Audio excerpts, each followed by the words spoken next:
Hey everybody, it's Jason Blaha here, and it's time for another Breakfast with Blaha, and today we're having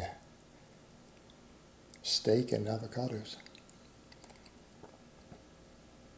Alright, let's talk about big accessory work. A line you guys have heard me use lately in my training blog is that my accessories are big and basic, like your mom.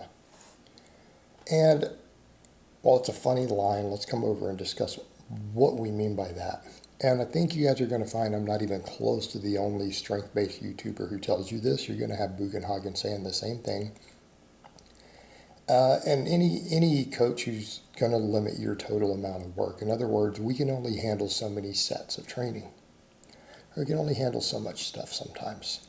We only have so much time in the gym. And when we start devoting our time to too small of exercises, it's bad use of training economy, number one. Number two, it doesn't even always give the growth that we want.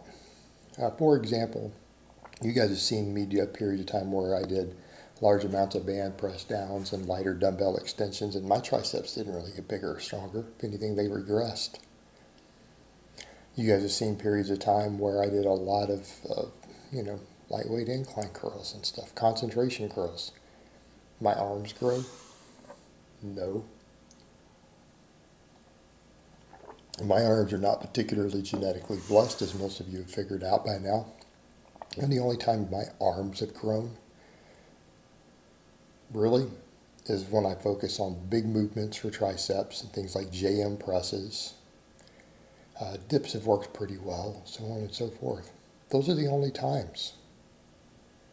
Maybe close gripping with chains, but the big movements and JM presses being way up there. It's the only time my triceps have grown. And when I go back and take JM presses out, I can always tell if my triceps have regressed or not when I start doing them again.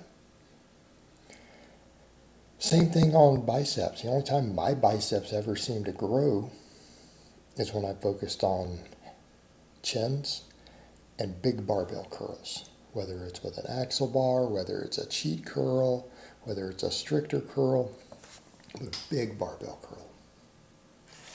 Right? That's the only time I get results. We've also seen guys like Bugenhagen point that. He's like, look, you're not going to get a lot by doing a little small single joint movement. He's like, you're just not. He goes, you can't compare a cheat curl to a concentration curl. One of them is going to be a lot better than the other. And it's going to work other muscles. And it's a multi-joint exercise. Okay? So in this case, notice I'm not even telling you not to do direct arm work. A lot of people need it. Not everyone does. And I think that would surprise a lot of people also. There are people, like clients, who don't need any arm work. They have big jacked arms and they're not a weak link. You don't have to worry about it. And others who need tons of arm work. Individual genetics and training history matter here. The default assumption you need a small exercise or something just isn't true. The same thing, we start talking about shoulder shoe. You could do a bunch of cable laterals. You can do side laterals with dumbbells, is fine. Not a terrible exercise, but is it really going to give you the most bang for your buck? Or could you be doing upright rows, high pulls, even more barbell rows at a higher angle? I mean, we could make, even from a smaller exercise, argument that the best delt builder might be a rear delt fly. If we're going to pick a small movement, right? More muscle involvement. Strong emphasis towards the head that tends to be the most underdeveloped. But we get the same thing from a row, don't we? Particularly as we start going towards any slightly higher angle. 45-degree incline bench. It's going to work your whole shoulder girdle pretty effectively. You can build big delts doing that. Other than the front delt, if we're pressing and overhead pressing, it's covered. The point here is that exercise economy. Same thing, I've had guys, well, can't I just do some leg extensions for my quads? There is no scenario to where if your quad is the weak link in your squat where the adductor isn't also. So ask that question again. And this is the best way to build your squat.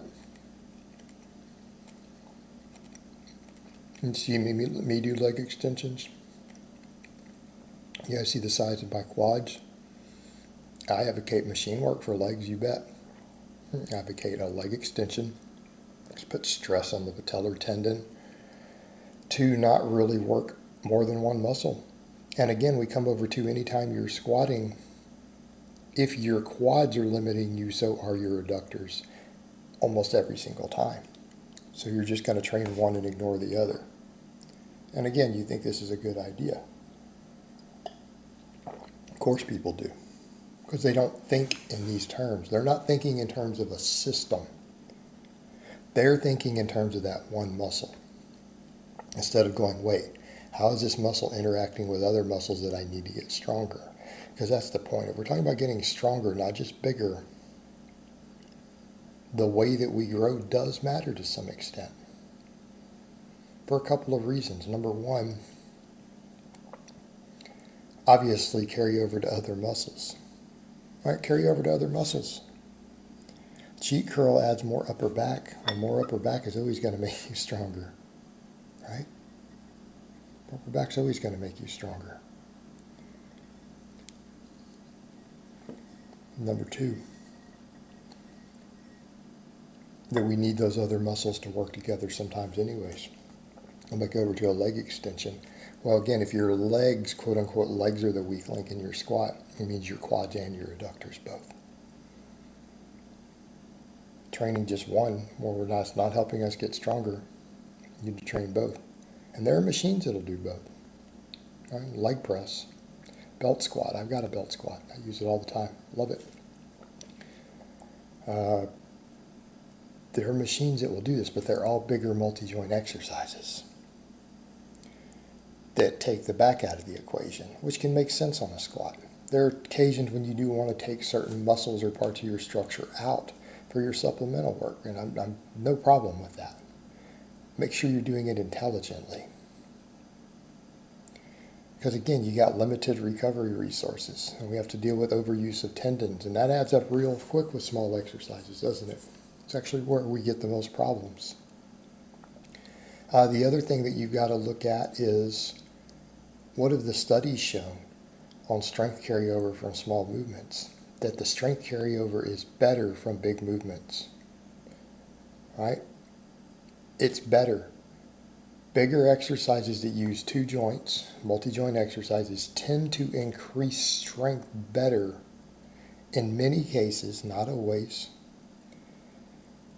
but proportionate to the muscle mass, they tend to give better strength increases, right? So people will say, well, you know, the bench press doesn't increase the skull crusher in this one study. Yeah, but the triceps grew less also, which makes sense. But when the growth is equal, the bigger exercise tends to have strength carryover even to the single joint. It's been replicated in biceps and quads in research.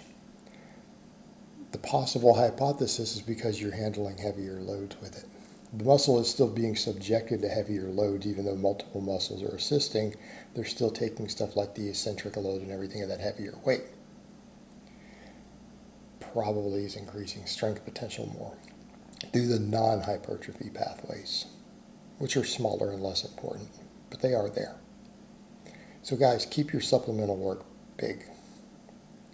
All right, guys, but that's really all I have to say on that today. I hope it's been informative, and I will talk to you guys next time.